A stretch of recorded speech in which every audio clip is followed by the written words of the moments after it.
things that have given me white fatigue. And the list could go on, but here are just 50.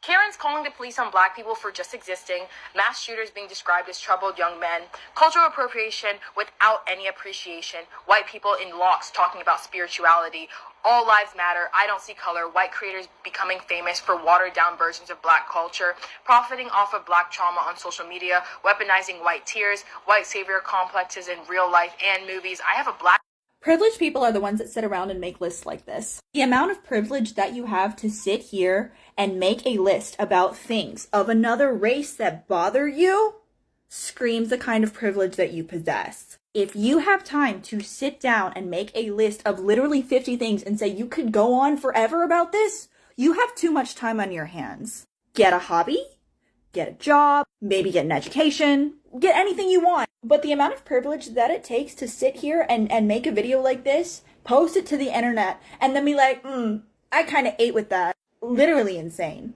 Literally insane. It's not racist, and I know y'all have been told this is racist, but it's not. It's not racist to call black people out for their behavior and what they're doing to society at this moment. I'm glad people are noticing this because it's been so many years and it's finally catching up to y'all. I've been trying to tell y'all that white people are tired of y'all. I'm tired of y'all too, but everybody, the world is getting sick of y'all and y'all's bullshit. I'm so glad this day is here. I've been trying to get out there that you people need help. It's me, but me and other black conservatives. We've been trying to warn society that this is what it's going to come to when y'all keep coddling black people. They're going to see themselves as higher ups. They're going to see themselves as untouchable because the world wants to not be racist towards them. There was a white woman who has now since deleted her video talking about black fatigue and how she and the rest of society are so fed up with the ghetto and ratchet behavior, the entitlement, the victimhood. Her words, not mine.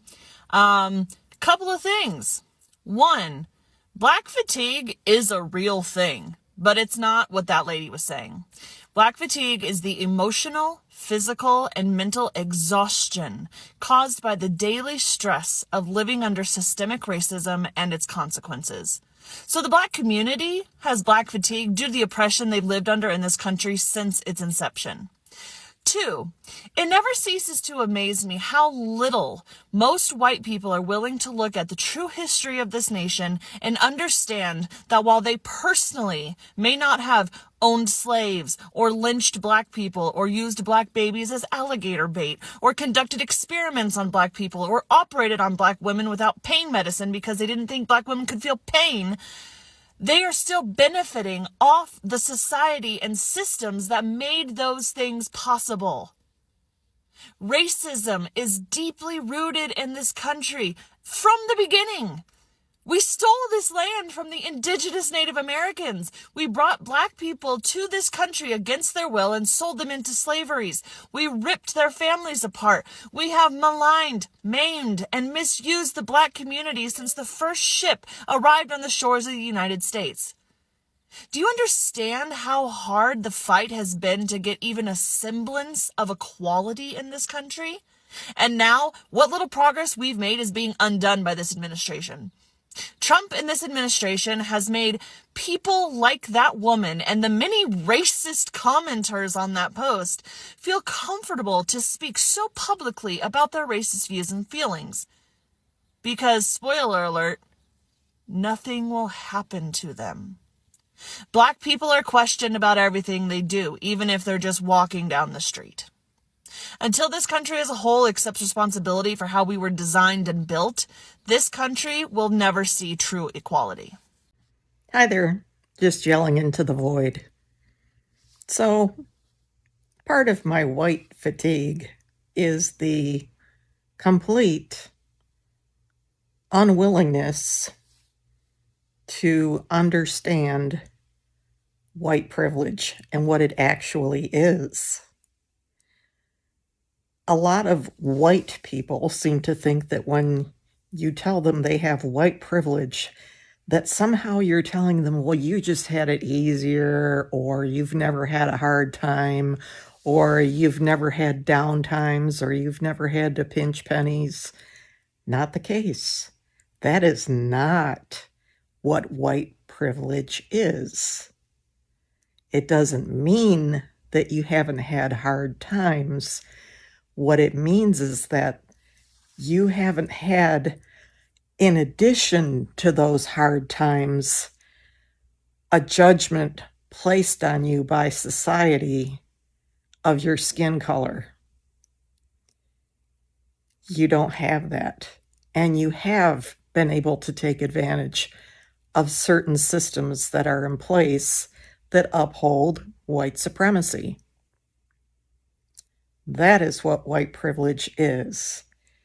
It's not that you didn't have a hard time. Your color wasn't giving you a hard time. It wasn't creating the issues in your life, not the color of your skin. For Black people, it's different. They have hard times, they have issues, and they also have the strike of their skin color against them, where people are judging them on that, or oppressing them based on that, or basically holding them back based on that, or incarcerating them because of that. So that is what white privilege is. It's that you didn't have that experience. For example, I used to work with this guy. He was your typical Macomb County white guy. If you know, you know. And I remember him telling me that he was a self-made man and that he didn't experience any benefits from white privilege, and that was just a bunch of bunk and it was made up.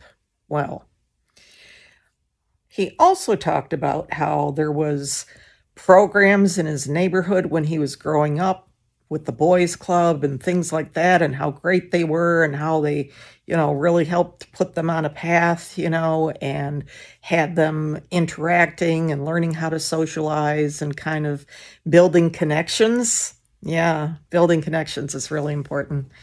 And because when you lack education, you can fall back on those connections to kind of prop you up. So that was one of the things that he talked about. And I thought, gee, I wonder if they had those programs available in minority neighborhoods. I don't think so. But another thing would be the neighborhood that he grew up in. What was the tax base like? What about his parents? What advantages were they given? Was his dad able to take advantage of the GI Bill for education, which a lot of Black men were denied? There's just so many things in place, so many systems in place that have given white people advantages that Black people didn't have. They weren't offered to them. They didn't have access to them, and that's your privilege.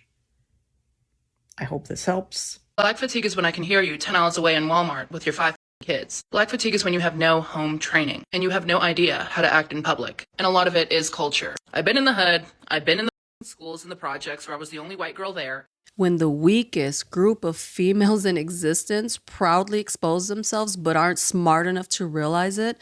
Because imagine ending up living in the projects next to the very people that you look down on, even though you benefit more than anyone else from DEI, food stamps, and affirmative action. You have an entire system designed and rigged specifically to support your severe mediocrity and admit that you still failed. That's embarrassing. When majority of y'all know someone who has been unalived by another Black person, way more than any instance of a Black person being unjustifiably unalived by the police, that's Black fatigue, as well as donating to Carmelo Anthony and Rodney Hinton Jr. When you aren't able to hold your own community accountable, that's a problem. If we're being completely honest, the single solitary thing they spectacularly excel at is breeding the males who dominate every most wanted list in America. Rapists, mass shooters, PDF files, and being the very obedient doormats for these monsters they breed.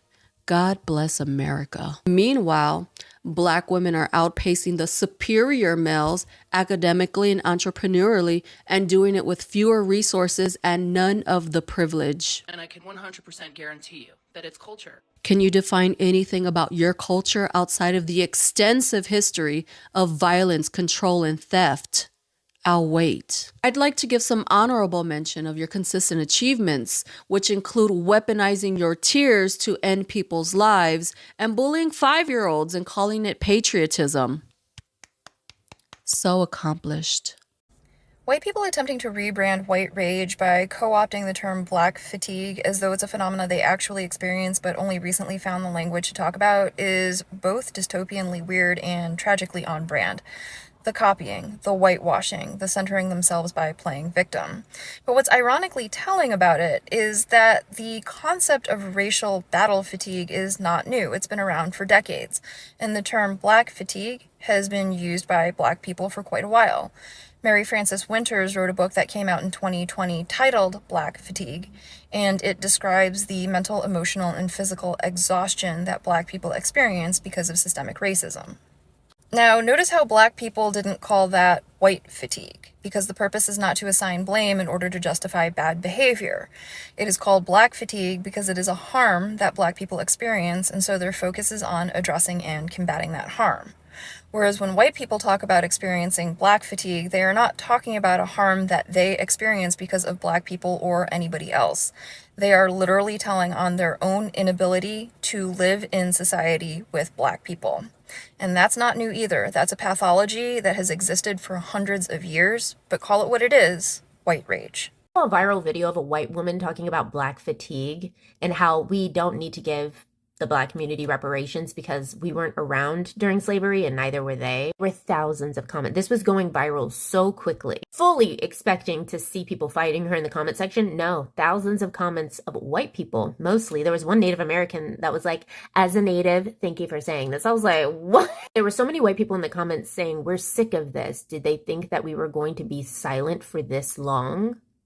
You guys, those are war cries, if I've ever heard them. Thousands of white people in a comment section saying, did they really think we're going to be silent for this long?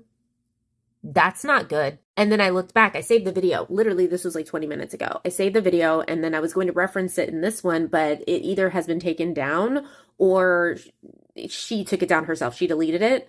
But I know that you guys have probably seen it because it had 500,000 views by the time that it was taken down. The problem is there were so many people in the comment section bold enough to say things like this. Let me say it to all the red hats out there and speak in your language.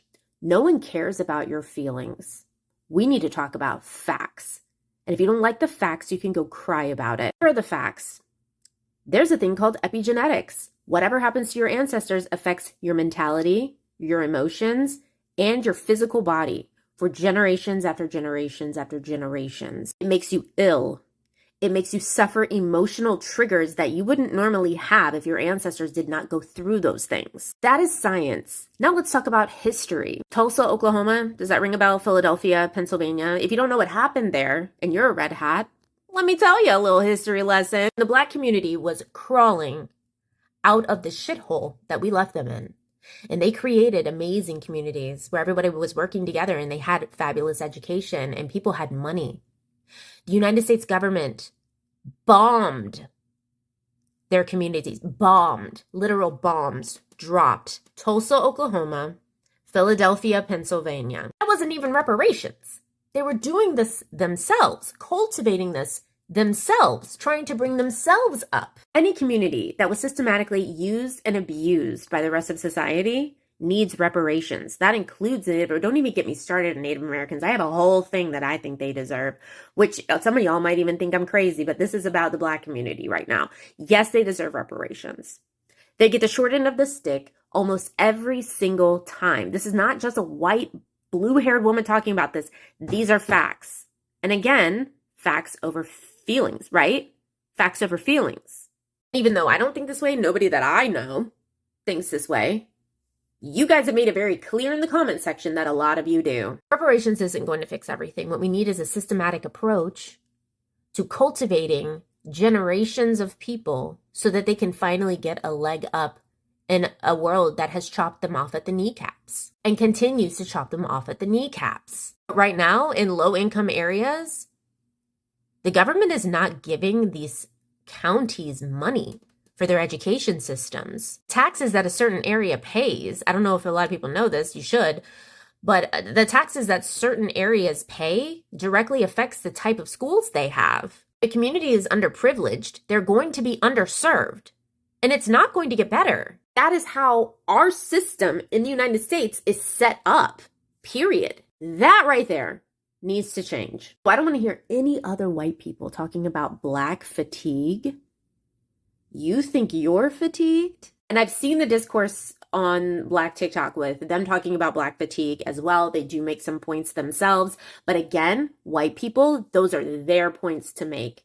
You keep your mouth shut. I was blown away. I knew I had to make this video because those white people are scaring me. There's a big difference between Black fatigue and white fatigue. Since there's a growing movement to call out Black people and hold them accountable for their actions, there's been a counter hashtag that's been created, white fatigue. Of course, anytime you criticize Black people have to find a way to get back at white people for doing it. When Black fatigue, it doesn't just come from white people. It's something that almost every American experiences with Black people. White people aren't the only ones critiquing Black culture. It's everyone, every minority, be it Asians, Latinos, Arabs, everyone is critiquing the problems within the Black community. So instead of taking accountability like we always do, Black people want to say that white fatigue is Black people's tiredness of white people killing Black people for no reason, or Jim Crow and slavery. You know, the typical fucking bullshit that we hear from Tyrone and Jamal when we start critiquing the problems of the Black community. Black people, instead of deflecting and avoiding the fucking conversation, avoiding criticism, how about we just acknowledge that we have a significant problem with our image and representation, that our culture is cancerous, and we do everything within our power to defend it when it does nothing for us of any kind of benefit. Instead of trying to make change and push for things greater, Black people will double down on dumb bullshit because we have nothing better to do. Crime is still going to be high in your community. Your property value is still going to be low. Your schools are still going to be poor. Not because of white people or white fatigue. It's because of Black people. And Black people not holding themselves accountable. Black fatigue, white fatigue, what the hell is going on? It's like people constantly keep finding new ways of hating one another. I've spoken about this quite a few times on TikTok by now, but I genuinely don't understand racism. It's so basic, simplistic, and boring to hate other people only based on superficial stuff. If you necessarily feel the need to hate other people, be an equal opportunity hater. Start focusing on personalities, characters, mentalities, internal value systems, and everything that's, living within.